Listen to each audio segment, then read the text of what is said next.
السلام علیکم دوستو، میں ہوں محمد آصف اور آپ دیکھ رہے ہیں ویلیو اسلام۔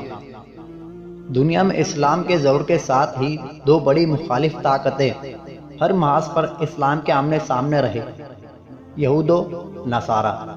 چونکہ اسلام سے پہلے دنیا میں انہی دونوں مذاہب کا بول بالا تھا اور دونوں مذاہب بنی اسرائیل کی نسل میں تھے، اور دنیا کے علمی، مذہبی، اقتصادی اور سیاسی بساط پر یہی دونوں مذہب چھائے ہوئے تھے۔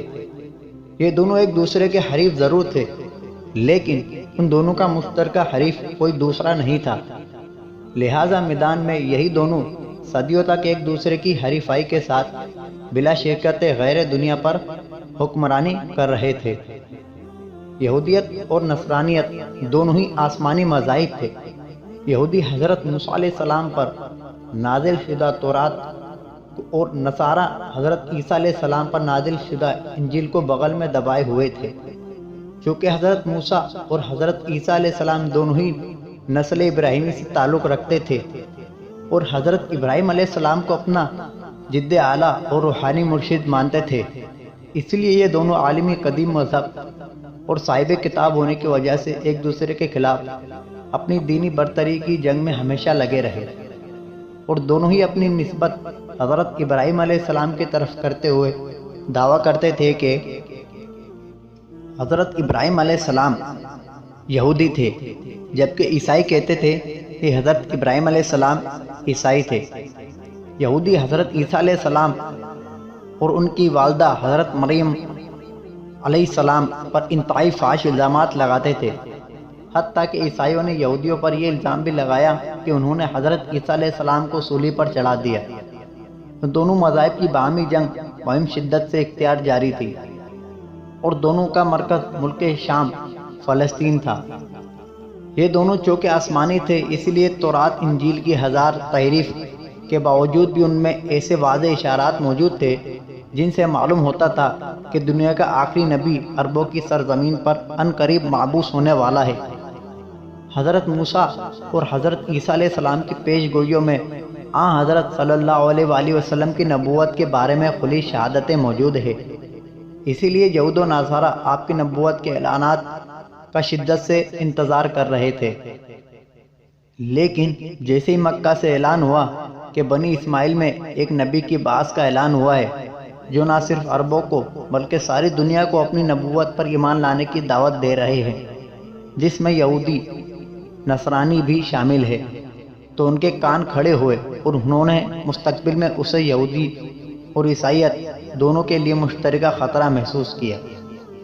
اول یہ کہ نبوت کا سلسلہ بنی اسرائیل سے نکل کر اب بنی اسماعیل کی طرف منتقل ہو گیا ہے، جو ان کے لیے ناقابل برداشت سانے سے کم نہیں تھا۔ دوسری یہ کہ تورات انجیل کی اہمیت قرآن کے نزول کے بعد ختم ہو چکی تھی۔ تیسری یہ کہ دنیا کا مذہبی پایہ تخت یروشلم سے منتقل ہو کر ان کے جد اعلیٰ حضرت ابراہیم علیہ السلام کے تعمیر کردہ مکہ کے کعبۃ اللہ کی طرف منتقل ہو گیا، جہاں ساری دنیا کے لوگ یہودیت اور عیسائیت کو چھوڑ کر اسلام کے پرچم تلے جمع ہو گئے۔ چوتھے یہ کہ قرآن نے ان تمام جھوٹے عقائد اور من گھڑت قصوں کو پردہ فاش کرنا شروع کیا جو یہود و نصارہ نے اپنے انبیاء سابقین خصوصاً حضرت عیسیٰ علیہ السلام اور مریم علیہ السلام پر لگایا رکھا تھا، اور تورات انجیل میں اپنے من مانی تحریفیں کر رکھی تھی، اور دین موسوی اور عیسوی کو مسخ کر رکھا تھا۔ توحید کی جگہ صلیت اور عیسائیت کی بنیاد رکھی تھی۔ ساتھ ہی نہیں، اسلام کی بڑھتی ہوئی طاقت سے کیسر و کسرا کے محل لرزتے دکھائی دے رہے تھے۔ انہیں یقین ہونے لگا تھا کہ اگر خاموشی برتی گئی تو اسلام کی شعاع سارے عالم میں پھیل جائے گی۔ یہی وہ اسباب تھے جن کی بنا پر ایک طرف تو ان دونوں مذاہب نے اسلام کے خلاف نفرت کی مہم چلائی اور اسلام اور پیغمبر اسلام اور ان کے اتباع و تابعین پر بدترین قسم کے الزامات لگائے، اور دوسری طرف ان کی حکومتوں نے ہر طرف سے اسلامک قلعوں پر فوجی حملے شروع کیے۔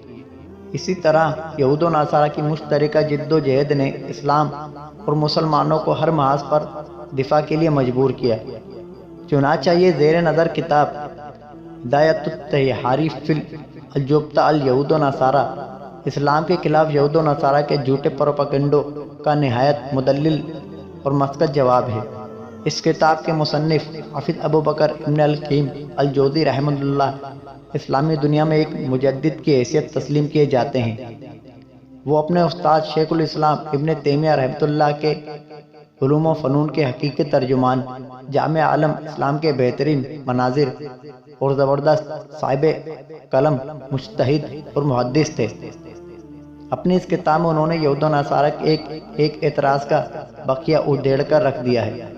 ساتھ ساتھ تورات انجیل پر اپنے گہرے مطالعے کی وجہ سے یہودیوں اور عیسائیوں کی کتب سمایا میں باطل تحریفات کا پردہ ایسے دل نشی انداز میں فاش کیا کہ کتاب پڑھ کر جہاں اسلام کی حقانیت کا نقش دل پر جم جاتا ہے، وہیں یہود و نصارہ کی ضلالت پر مہر لگا دی ہے۔ امید کرتا ہوں دوستو آپ کو یہ ویڈیو ضرور پسند آئی ہوگی۔ مزید ایسی ویڈیوز حاصل کرنے کے لیے آپ ہمارے چینل کو سبسکرائب کریں اور اس ویڈیو کو آگے شیئر کریں۔